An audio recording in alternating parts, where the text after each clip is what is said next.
What is the poorest financial decision you have ever seen somebody make? I know a couple who spent $125,000 on their wedding. Their marriage lasted less than 4 years.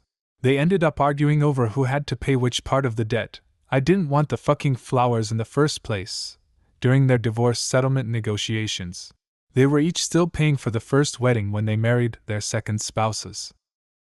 I had a friend cash out all of his stocks and savings so he could spend $100,000 on his own online marketing business. He had no prior experience and no clients lined up. He had about 4 clients over the course of 2 years, one of whom never paid him. I spent the night at my friend's house when I was around 14-ish, and at their house, they had I think 4 or 5 kids. I was friends with the oldest. We didn't eat any dinner at any point, and we're all getting hungry. The kids asked to have some money to walk to the grocery store to grab hot dogs and stuff to make a quick cheap dinner. Mom said, "I only have $15 and that's my cigarette money." We all ended up not eating anything. My uncle and his wife did this with my cousin. I stayed over often and was always dying to go home so I could fucking eat. I remember they even tricked us into cleaning most of their house. We were like 9 years old, woke up and asked if we could have breakfast. They didn't have anything we could make ourselves, or simply none at all. They promised to go buy us some if we cleaned their living room. We would clean it, then we would let them know and get our breakfast. Then they'd tell us we needed to clean this room first, then they definitely would. Repeat like 4 times, then they'd try it one last time, telling us to clean their room, while they stayed in bed smoking. At that point, I was done. It was afternoon, and they still haven't fed us and I have cleaned almost their whole house. I told them no, I don't want to clean their room. I don't need them to get me food. I'll just call my dad to come pick me up and he'll feed me. I think at that point my uncle got scared. My dad would have been pissed. It would not have been a good time for him. Then gave us cash to go to the corner store for food. Had an unemployed friend inherit a boatload of money when her dad died. Instead of investing it and getting a job, she took it easy for 10 years. She was homeless living in a van when the money ran out. My friend bought his ex-girlfriend a $30,000 engagement ring. They broke up before they got married. So I was a teller line manager in college. One day this 19-year-old kid comes in with a check for like $350,000. Obviously this is unusual, so I start to chat him up to make sure he wasn't getting scammed or something. This was when the Nigerian prince scam was just starting out. Turns out his dad had died and this was the life insurance check he got.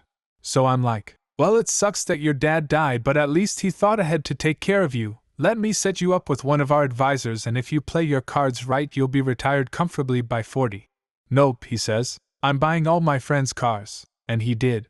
The worst part is he didn't even buy them good cars. He was buying okay used cars, like a 7-year-old Civic. He came in every couple days for like 3 months to get a couple cashier's checks for like $6,500 to buy each of his friends several cars. By the end of the 3 months the money was gone. That was about 15 years ago, so if he had invested as I advised him, he would now have $1.5 million. I wonder if he will ever think back and realize that he fucked up bad. And he's only 34-ish now, which means he could have tens of millions by the time he's 60. I know of at least one guy who lost it all at the casino. Was standing there with my girlfriend and this dude had monster stacks of chips at the roulette wheel, $100,000 to $500,000 worth. Easy. 5 minutes after I took a piss, when I came out of the can, the guy was holding no chips, I shit you not. My girlfriend said he lost everything in one spin and we watched him cry his eyes out. It was sad. I watched a sorority sister sink thousands of dollars into an MLM. When that one flopped and left her with like 5,000 unsold leggings. She took out a loan to invest in yet another MLM to recoup her costs from the first one. So I guess that counts as 2 extremely poor decisions. A friend of mine who is very bad with money and his girlfriend bought some sort of water filtration system from a door-to-door salesman. He has to pay something like $300 a month for this filtration system. He was all stoked because it came with a free set of pots and pans.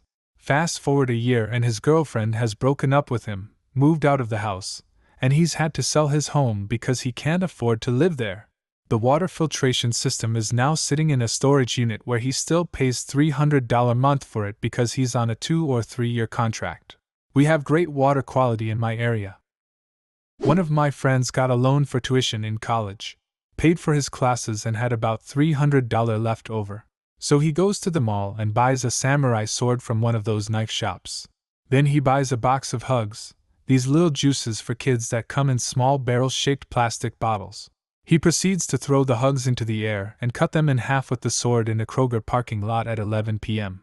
Note: he was unemployed at the time and spent about $260 of the $300 on this parking lot slaughterfest. It says worst financial decision, not coolest. When money is worthless and the barbarians are at the gates, you'll be thankful for his aid and glad he chose to train.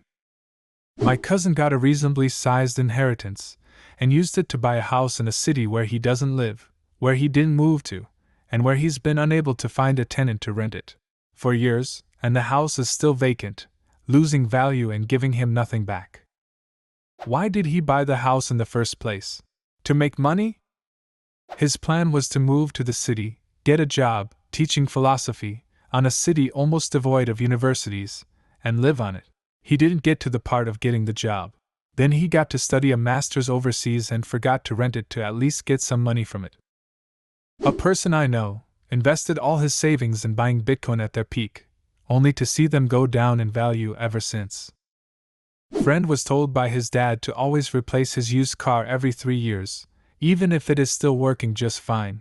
Now, because of constant trade-ins that are less than the value of the original loans and new used cars, new loans stacking up, and per credit, my friend currently owes $35,000 and drives a 2009 Toyota that needs a lot of repairs. His first car was a perfectly fine Honda in perfect condition that, I believe, he could have paid off easily and would still be driving today. This friend also put his dad's name on his saving account with the full awareness that his dad is not trustworthy, and now that account has been emptied and given to his dad's mistress. Not nearly as bad as some of these, but one of my college roommates would constantly come home with toys, like toy dinosaurs and cap guns and various children's toys, for himself, then play with them twice and forget about them, and then had to borrow money to pay our bills. Great guy, and he's since gotten better, but damn, that was baffling at the time. I knew a guy who took out a $5,000 loan and bought clothes and other useless merch. He then proceeded to take out another loan for similar reasons. When asked why, he said he thought it was free money. My mom, who bought a desktop in 2001 for $800 and it's still not paid off.